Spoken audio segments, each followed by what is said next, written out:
Hi, my name's Heidi and I'm the Crafty Socialite. Today we're going to be making a Mother's Day card project complete with a 3D pop-out flower which can be painted, a banner which your mother can keep, and also a number of heart stud earrings. This is a really versatile project and it's really fun and easy to do, so let's do it together. For this project you don't need a lot of materials. I'm using 3mm piece of plywood from the Creality packs, which is basswood. You can use any 3mm timber. If you're using a different thickness, however, you will need to adjust the file. I'm using a lacquer spray, any brand will do, as will any brand of acrylic paint textures.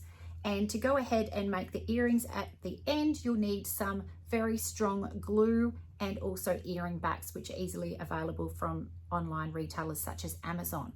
Apart from that, just some enthusiasm and let's get going.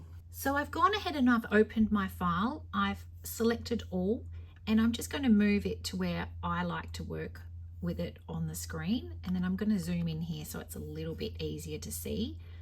If you just select this little 4 directional arrow up here, you get the little hand so you can drag your piece where you want it to be. And it's nice and easy to see. So we've got here the file on the left, and on the right here I've got my cuts and layers tab open. Now I just wanted to give a little explanation to each of these rows. So the first is the red CO2 layer, which is the cut line, which is around the outside of the shapes that we're cutting. Now you can't actually see them on screen, but there are little tabs inside that cut line so that these pieces stay in until you're ready to press them out of the card. As you can see here, I've got output on for each of the layers, which means when I send it to the laser, each layer will action. I have show toggled on. Basically that means if you're looking at the red layer on the screen, if I take that off, it just means that you can't see it on the screen. That's great if you're working on a layer in a file, which we're not doing here. But helpful in the future.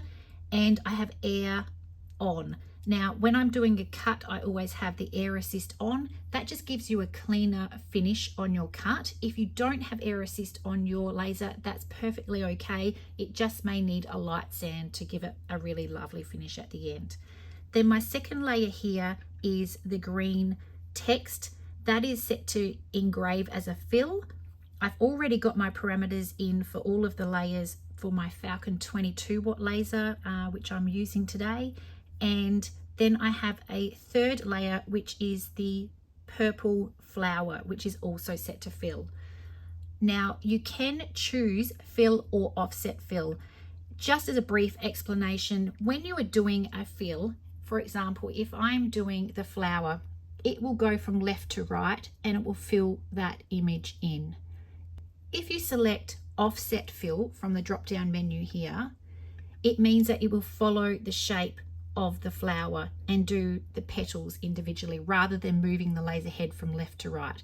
It's up to you what you prefer. I like the look of fill. It often takes a little bit longer, but I do like it that way.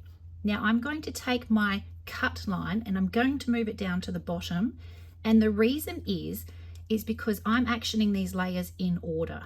The reason I like the cut to happen at the end is if there is any movement between when you do the cut and the engrave. So for example, if you are cutting on your big piece of basswood here and you've got it on your honeycomb and it does the cut of the entire shape of the card that you can see here, and the piece is not fully supported, it may drop 1 millimeter or 2, which doesn't sound like a lot, but it just means that when it comes time to do the engrave layer, you might not have your focus at the optimal point. So I do think it is good practice to do your cuts after you do your engrave.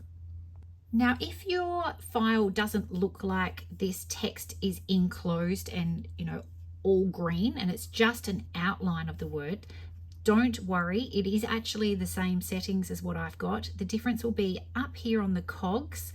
There is a filled rendering little toggle here, which you can turn off and on, and it will just show it differently on the screen. If you want to just be sure and you don't want to turn that toggle on, if you go to the preview, you can see there that the text is fully enclosed in a nice engrave, as is the flower pattern. and it will give you a total estimated time there for your laser given the settings that you've put in for each of the layers. Now I'm going to head to laser now, and I will switch the camera over to the laser so you can see what's happening. And you can see here that I've got my toggle here as optimized cut path. That just means to do the layers in order as I've asked it to do. So I'm going to move the camera over now, and I will be pressing this frame button first of all, and then I'll be pressing start. So let's get going.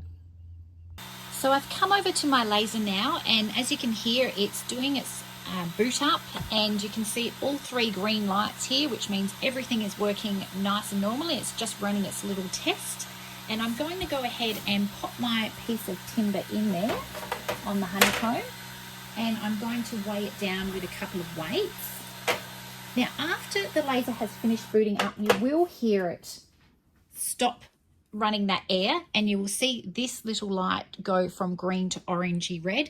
That is perfectly normal. That will only be green when your actual laser is firing with the air assist, which is only on our cut layer for this file. So I'm going to go ahead and I'm going to frame the project. I have my laser head set to low fire, so you might just be able to see a very slight beam there, and that's great for showing you exactly where it's going to lay out. Now I'm going to move my piece of timber just a tad so I minimize the wastage, because that's great when you need some offcuts for another project. So that looks pretty fantastic. Now I'm going to come in with my focusing tool, which is the little stepped piece that you got with your laser. Now for this project, the engraving and cutting thickness for 1 to 3 millimeters is perfect for the whole project. So I'm going to go in and I'm going to adjust that using the 2 screws. That's perfect. And so I'm going to close my enclosure now, and let's get ready to cut and engrave our project. So I've zoomed in as best I can so you can see the laser working there. I'm standing here with my safety glasses on and excited to see what comes next. So I'm going to pause now until we finish the engrave and the cut.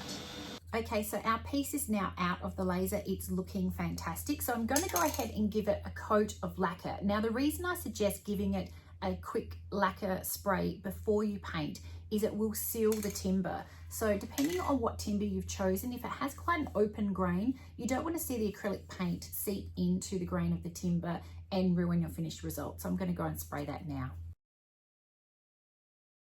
The main piece is now drying, so I'm going to grab the little love heart offcuts off of the honeycomb and going to make some earrings out of those ones as well. So let's grab our paints. So the piece is now dry and ready to be painted. I've just stuck my hearts on a piece of sticky tape, sticky side up, and then taped it down to the desk so they don't jiggle whilst I'm trying to paint them.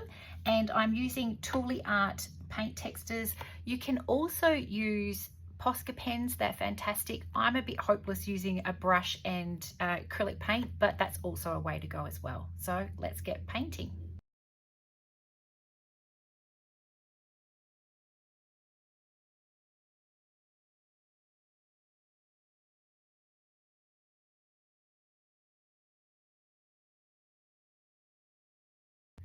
So I've gone ahead and I've finished painting my flower and my hearts for my earrings. I've given them both a spray of lacquer, and now I'm going to glue some earring backs on that I got from Amazon, little stainless steel earring backs, and I'm going to be using this Gorilla Glue, which is super glue gel. It's very strong. If you don't have this, it is also fine to use something strong like E6000 glue. So I'm going to go ahead now and do that. For Mother's Day, it's the perfect way to present this with the earrings through the holes of the little banner there and nicely painted up with your flower. When Mum's ready, she can pop out her little flower, which I've got here sitting, and you can see how cute that will be on a shelf. Then for the banner, you can just pop a piece of string through it, and when she's ready, she can break that through. And this is perfect for hanging around a bunch of flowers or a pot plant. And it would be great styling because it says, "Thank you for helping me grow." Thanks for making this project with me. I hope you've enjoyed it.